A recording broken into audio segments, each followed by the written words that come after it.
Hii ni Kakwale TV.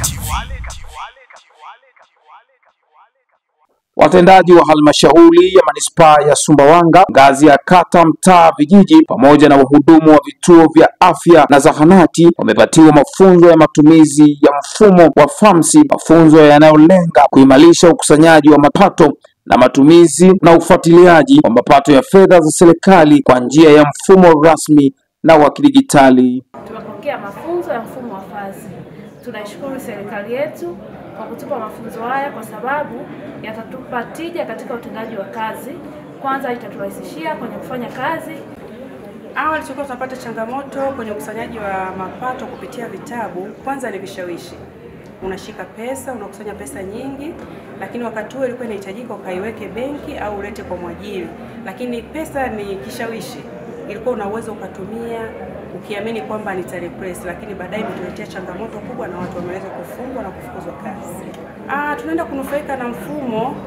Kimsingi mapato haya yanakuwa sehemu salama.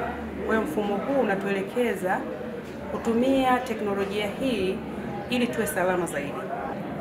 Mfumo huu kimsingi unaenda kutusaidia katika swala zima la ukusanyaji wa mapato, lakini lengo hasa ni kudhibiti mapato na matumizi ya mapato katika halmashauri yetu ya manispaa ya Sumbawanga.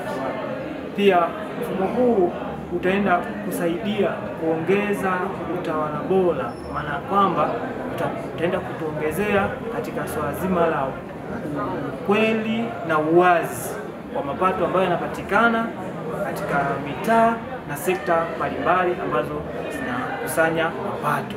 Akizungumza baada ya mafunzo hayo, kaimu mkurugenzi halmashauri ya manispaa ya Sumbawanga ameeleza ni namna gani mfumo huu utakwenda kuwasaidia katika swala zima la ukusanyaji wa mapato na utunzaji wa kumbukumbu. Leo katika halmashauri yetu ya manispaa ya Sumbawanga tumefanya mafunzo ya matumizi ya mfumo wa FAMSI kwa watendaji wa ngazi ya kata, mitaa, vijiji, lakini kwenye ngazi ya vituo vya afya na zahanati. Lengo kubwa la kutoa mafunzo haya kwa watendaji hawa ni kusaidia wao kwanza kufanya matumizi sahihi ya fedha za serikali. Mfumo huu utasaidia kudhibiti matumizi ya fedha za serikali, kuhakikisha kwamba katika ngazi zetu zote za utendaji, sehemu yote ambayo fedha za serikali zinapelekwa basi zinatumika kwa usahihi.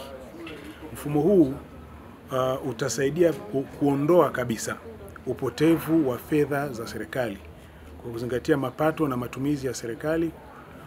Kupitia mfumo huu tutahakikisha kwamba fedha za serikali zinatumika kwa vifungu sahihi.